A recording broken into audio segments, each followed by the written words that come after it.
Kannada medium news ಎಲ್ಲರಿಗಾಗಿ ಕಾನೂನು video ಅಂಕಣಕ್ಕೆ ಸ್ವಾಗತ.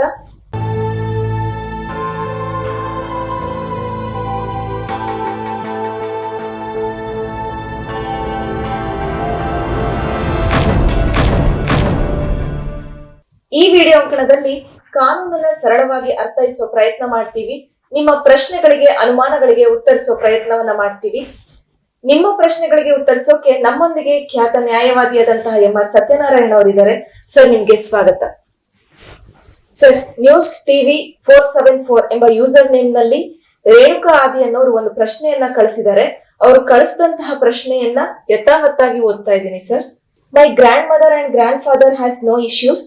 The asset of the grandfather is transferred by only Vardi after his death. After that, my grandmother is owner. My father is nearest relative of my grandfather.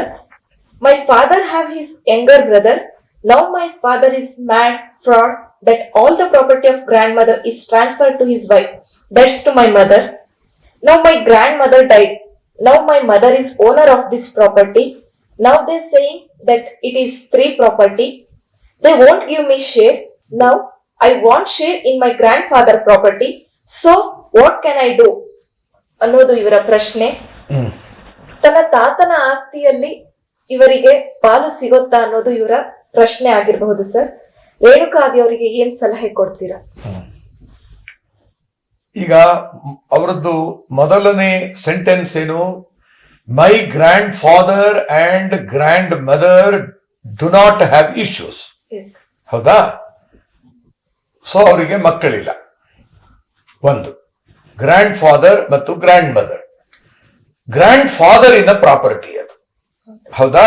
ಹಾ, ಅದನ್ನ ಅವರು ವರದಿ ಮೂಲಕ grand ಮದರಿಗೆ pass on ಮಾಡಿದ್ದಾರೆ. ಅವರು ವರದಿ ಬರೆಯದೇ ಇಲ್ಲಿ ವರದಿ ಅಂತಕ್ಕಂಥದ್ದು ಉತ್ತರ ಕರ್ನಾಟಕದ ಭಾಗದಲ್ಲಿ ಪ್ರಚಲಿತವಾಗಿದೆ. ವರದಿ ಮೂಲಕ ಅದನ್ನ ಟ್ರಾನ್ಸ್ಫರ್ ಮಾಡುವಂತಹದ್ದು. ಅದರ ಬಗ್ಗೆ ಕರ್ನಾಟಕ ಹೈಕೋರ್ಟ್ ತುಂಬಾ ಕ್ಲಾರಿಫಿಕೇಶನ್ ಕೊಟ್ಟಿದೆ.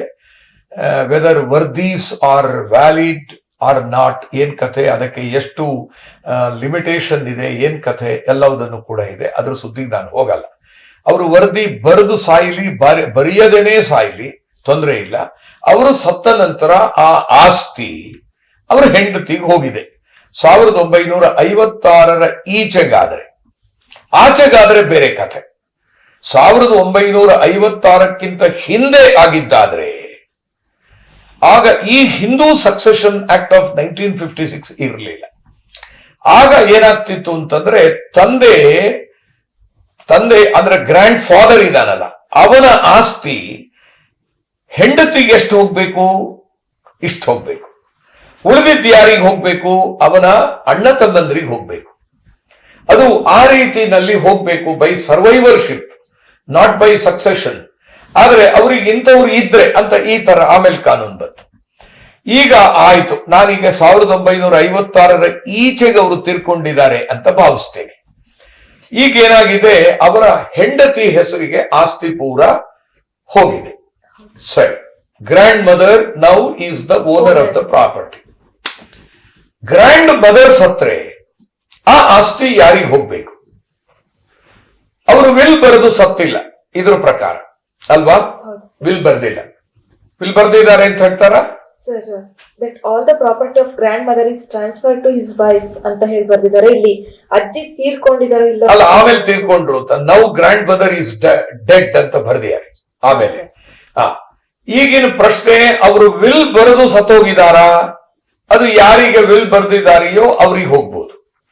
ಈಗ ಇಲ್ಲಿ ಸಮಸ್ಯೆ ಏನು ಅಂದ್ರೆ, ಅವರು ವಿಲ್ ಬರೆದಿರೋ ಬಗ್ಗೆ ನ್ಯೂಸ್ ಚಾನೆಲ್ನವ್ರು ಹೇಳಲಿಲ್ಲ. ಆದ್ರಿಂದ ಈಗ ಅವ್ರು ಹೇಳಿದ ಹಾಗೆ ಸಮಸ್ಯೆ ತಗೊಳ್ಳೋಣ. ನನ್ನ ತಂದೆ ಅವರಿಗೆ ನಿಯರೆಸ್ಟ್ ರಿಲೇಟಿವ್ ಅಂತ ಹೇಳ್ತಾರೆ. ಅವರೊಬ್ಬರೇ ನಿಯರೆಸ್ಟ್ ರಿಲೇಟಿವ್ ಆಗ್ಲಿಕ್ಕೆ ಸಾಧ್ಯ ಇಲ್ಲ.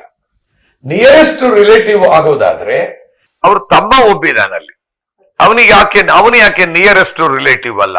ಮೊದ್ಲು ಹುಟ್ಟಿದವನು ಹತ್ರ ಇದ್ದಾನೆ, ಹಿಂದ್ ಹುಟ್ಟಿದವನು ದೂರ ಇದ್ದಾನೆ ಅಂತಲ್ಲ. ಹಾಗೇನಿಲ್ಲ. ನೀವು ಹಿಂದೆ ಹುಟ್ಟಿರಿ, ಮುಂದೆ ಹುಟ್ಟಿರಿ, ಒಂದೇ ಲೈನ್ ನಲ್ಲೇ ನಿಲ್ಸಿದೀವಿ ನಾವು. ಗೊತ್ತಾಯ್ತಾ? ಎಲ್ರು ಒಂದೇ ಲೈನ್ ನಲ್ಲೇ ಬರ್ತಾರೆ. ಆದ್ರಿಂದ ಅವರ ತಮ್ಮನಿಗೂ ಅದ್ರ ಒಳಗೆ ಹಕ್ಕಿದೆ, ಇವರ ಅಪ್ಪನಿಗೆ ಹಕ್ಕಿದೆ. ಆದ್ರೆ ಗೊತ್ತಾಯ್ತಾ? ನಿಯರೆಸ್ಟ್ ರಿಲೇಟಿವ್ ಯಾರಿಗೆ? ಗ್ರ್ಯಾಂಡ್ ಫಾದರಿಗಾಗಿದ್ದಾರೆ. ಅಲ್ವಾ? ಅವ್ರ ಪ್ರಕಾರ My father is nearest relative of my grandfather. ಹಾ, ಆದ್ರಿಂದ ಅವನ ಯಂಗರ್ ಬ್ರದರ್ ಕೂಡ ನಿಯರೆಸ್ಟ್ ರಿಲೇಟಿವ್. ಅವರು ಒಂದು ಹೇಳುವುದು ಸರಿ, ಗ್ರ್ಯಾಂಡ್ ಮದರ್ ಸತ್ರೆ, ಗ್ರ್ಯಾಂಡ್ ಮದರ್ ಸತ್ತಾಗ ಆಸ್ತಿ ಹೇಗೆ ಹೋಗ್ಬೇಕು ಅನ್ನೋದನ್ನ ನಾನು ಮೊದಲಿಂದಲೂ ಹೇಳ್ತಾ ಬಂದ ಹಾಗೆ section 15, section 16 of the Hindu succession act ಅದನ್ನ ನೋಡ್ಬೇಕಾಗತ್ತೆ. ಆಗ ಏನಾಗ್ತದೆ ಅಂತಂದ್ರೆ, ಗಂಡನಿಂದ ಬಂದ ಆಸ್ತಿ ಆದ್ರೆ ಬೇರೆ ಯಾರೇ ಸಕ್ಸೆಸರ್ಸ್ ಇಲ್ಲದೆ ಇದ್ರೆ ಆವಾಗ ಅದು ಗಂಡ ಇದಾನಲ್ಲ, ಗಂಡನ ಕಡೆಯವರಿಗೆ ವಾಪಸ್ ಹೋಗ್ತದೆ. ಹೆಂಡತಿಗೆ ಗಂಡನಿಂದ ಬಂದ ಆಸ್ತಿ ಏನಿದೆ ಅದು ಇಲ್ಲಿ ಯಾರು ಬೇರೆ ಅವಳಿಗೆ ಸಕ್ಸೆಸರ್ಸ್ ಇಲ್ಲದೆ ಇದ್ರೆ, ಅಂದ್ರೆ ಅವಳ ಮಕ್ಕಳಲ್ಲಿ ಯಾರಾದ್ರೂ ಮುಂಚೆ ಸತ್ತೋಗಿದ್ರೆ ಅವರ ಮಕ್ಕಳು, ಹೀಗೆ ಯಾರೂ ಇಲ್ಲ, ಈಗ ಅವ್ರ ಪ್ರಕಾರ ಇಲ್ಲ, ನೋ ಇಶ್ಯೂಸ್. ಆದ್ರಿಂದ ಈಗ ಗಂಡನಿಂದ ಬಂದ ಆಸ್ತಿ ತಾನೆ ಅದು ಗಂಡನ ಕಡೆಯವರಿಗೆ ವಾಪಸ್ ಹೋಗುತ್ತೆ. ಗಂಡ ಸತ್ರೆ ಯಾರ್ಯಾರಿಗೆ ಹೋಗ್ಬೇಕು ಅಂತ ಹೇಳಿ ಅದಕ್ಕೆ ನಾವು ಮತ್ತೆ ನೋಡ್ಬೇಕು. ಎಲ್ಲಿ? ಆಗ schedule 1 of the Hindu succession act ಹೋಗ್ಬೇಕಾಗತ್ತೆ. ಅದರಲ್ಲಿ ಯಾರಿದ್ದಾರೆ, ಕ್ಲಾಸ್ 1 ಹೇರ್ಸ್ ಯಾರು, ಕ್ಲಾಸ್ 2 ಹೇರ್ಸ್ ಯಾರು ಅಂತ ನೋಡ್ಬೇಕಲ್ಲಿ. ಆವಾಗ ಕ್ಲಾಸ್ 1 ಹೇರ್ಸ್ ಯಾರೂ ಇಲ್ಲದೆ ಇದ್ರೆ ಕ್ಲಾಸ್ 2 ಹೇರ್ಸಿಗೆ ಹೋಗುತ್ತೆ. ಇವರ ಅಪ್ಪ ಆ ರೀತಿ ಕ್ಲಾಸ್ 1 ಹೇರೋ ಕ್ಲಾಸ್ 2 ಹೇರೋ ಯಾರು ಅಂತ ನೋಡ್ಬೇಕು. ಆವಾಗ ಅವರ ಅಪ್ಪ ಒಬ್ಬ ಹೇರ್ ಆಗೋದಾದ್ರೆ ಅವರ ತಮ್ಮ ಕೂಡ ಹೇರೆ.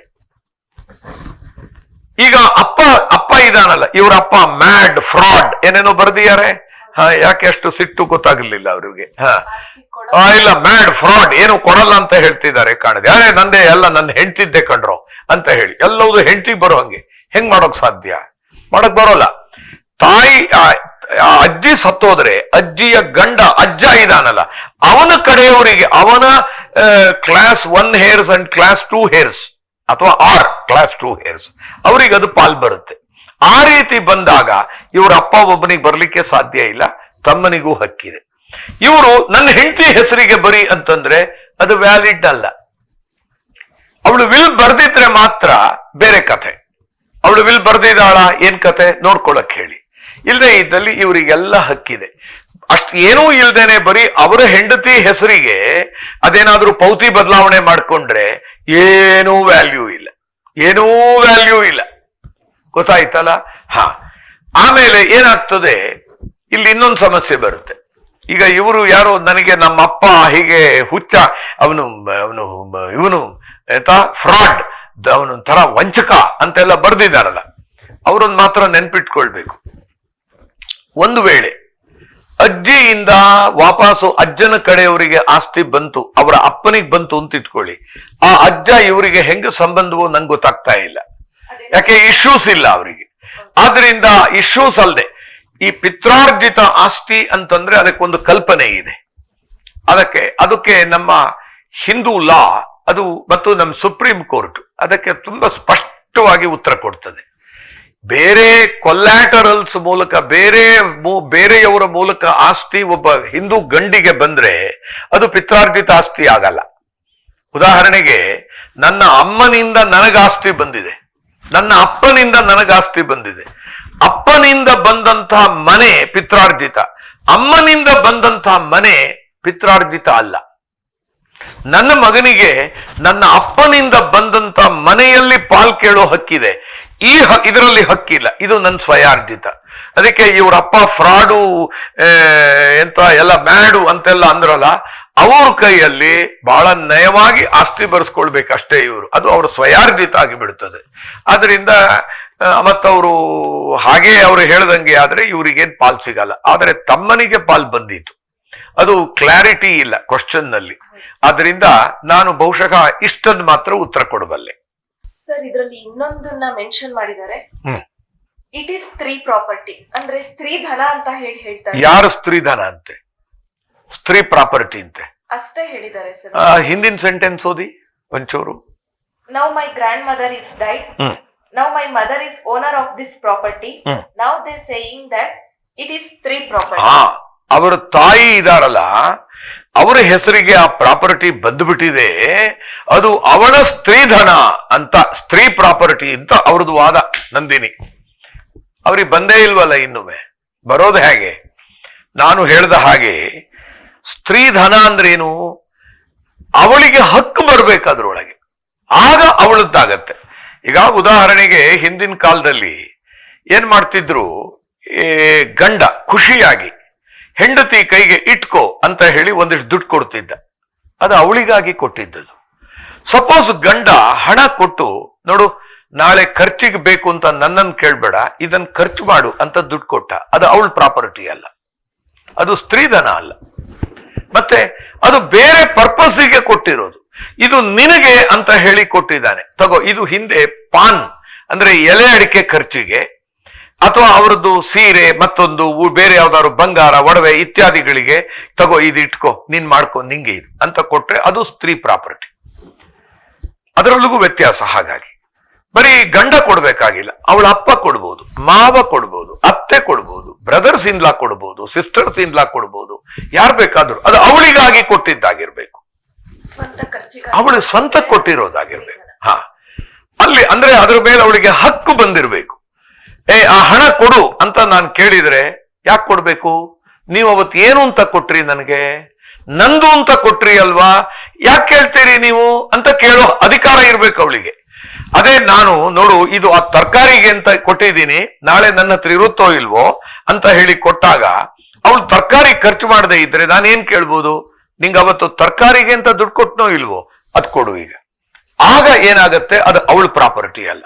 ಹಾಗೆ ಇಲ್ಲಿ ಏನಾಗಿದೆ, ಸ್ತ್ರೀ ಪ್ರಾಪರ್ಟಿ ಅಂತ ಅವರು ಕರೆಯೋದೇ it is a wrong impression of the concept of stridhan. ನಾನು ಅವಾಗಲೇ ಹೇಳಿದ ಹಾಗೆ ಅಜ್ಜನ ಹೆಂಡತಿ ಅಜ್ಜಿಗೆ ಬಂದ ಪ್ರಾಪರ್ಟಿ ಅವರಿಗೆ ಬೇರೆ ಯಾವ ಮಕ್ಕಳು ಅಂದ್ರೆ ಬೇರೆ ಯಾವ ಸಕ್ಸೆಸರ್ಸ್ ಇಲ್ಲದೆ ಇರೋದ್ರಿಂದ ಗಂಡನಿಗೆ ವಾಪಸ್ ಹೋಯ್ತು. ಆ ಗಂಡನ ಕಡೆಯವರಿಗೆ, ಗಂಡ ಸತ್ರೆ ಯಾರು ಅವನಿಗೆ ಲೀಗಲ್ ಹೇರ್ಸೋ ಅವರಿಗೆ ಆ ಪ್ರಾಪರ್ಟಿ ಹೋಯ್ತು.